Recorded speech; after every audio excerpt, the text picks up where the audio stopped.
Hi guys, and welcome to another Stay on Target review. Today we're going to be looking at the Praxis Mk speeder. Now this is a Clone Wars vehicle. It was primarily seen in the Clone Wars cartoon show. I believe it had limited EU content that based around it, maybe a couple mentions in a comic or two or a book. Otherwise, it's primarily just based on the show. It was just a atmospheric speeder. Obviously, there's no covered cockpit or anything. It did fit about 4 figures and 1 droid. You could sometimes fit an extra one in back here, but it would be quite cramped. There's some neat play features on this. We'll go over them shortly. Like I said, it was a Clone Wars Jedi Starfighter, or sorry, not Jedi Starfighter, Jedi Speeder. First things first, let's look at some of the play features. It came with 4 missiles that launch, as well as 2 that don't. Now, I made a mistake with this. There are, here, let's launch these 2. So these 2 just launch with buttons on the back. They shoot. The firing missiles it came with are this black color. It also came with 2 non-firing missiles that I wasn't aware of, that I don't know where they're meant to go. But if you put them in the speeder, they get stuck. They are similar, but clearly not the same design. You can see there. Sorry, that was just off camera a little bit. So these 2, I would recommend not using almost.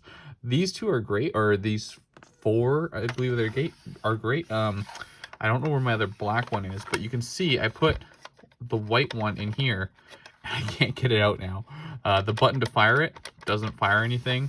If I fire this button, fires normally. This one does not.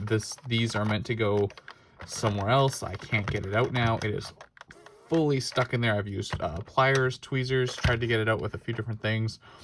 It's just a non-firing missile now. It's just stuck in there. Great feature though for the side firing missiles. You just pull these out. It feels nice. They're a little loose once out there, but there's some nice detail in there of the engine. Underneath it also carries over as well. Now, this speeder did release in 2010. Oh, one of the figures fell off.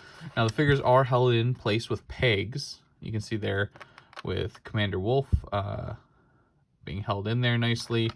One of the Commander Grease guys fell out of there. And we do have the Jedi. Oh no, and then he fell out as well. Oh well, that's okay, because I want to show one of the other features in a second here. So those pop back in. Oh, and my background's falling apart on me here. Just put up the Clone Wars cartoon DVDs just for background display. We can see in the cockpit there are some images in there. There's some nice design. No decals. It didn't come with any decals, which was nice. All of this was laid in there already out of the box. Very limited in terms of work having to put it together. Just had to attach a couple things, insert the missiles. Now it does have these folding guns that fold back in nicely. I think this one actually goes in.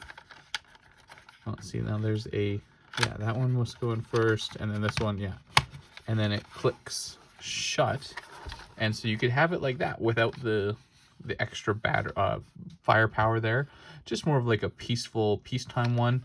These back wings do kind of fold up, but it doesn't really change much. It does kind of change the design a little bit of the fighter or the speeder, but I believe they're meant to be down like that. It's maybe more of like a landing scenario, but for flight it does always depict it like that. Now the figures, the best ones that fit in here are the ones from the Clone Wars cartoon show. If you have any very articulated ones, they do fit in there, but if you have some of the other ones from the earlier lines, they don't sit as nice. And although you can kind of get them in there, it's definitely a bit more of a push. And if you got 2 of them together, it's not going to work as well. It's definitely designed for those Clone Wars action figures. They just slide in there so nicely. The R2 compartment in the background, or the astromech compartment in the back, fits most of your regular astromech droids. I've got another one here. They all kind of fit in there, even with the rolling leg down. There's a little bit of a click, and then it doesn't come out. You can even invert it. There are no landing gear. It was just meant to be on repulsor lifts. They didn't add wheels or anything like the land speeder for any play features. and there are a bunch of exposed screws on the bottom, so it doesn't have the best bottom side. They did add some panel lines and things like that, so it's not terrible. And the thrusters don't look too much like thrusters, but then again, on the speeders, they're never that powerful. They're not like a starfighter where it's going to be blasting off from the atmosphere or anything. It's a really nice speeder to have. I think it's a nice design. It reminds me of the cars from like the 50s with those wings at the back, except these are actually wings and they would help with flight.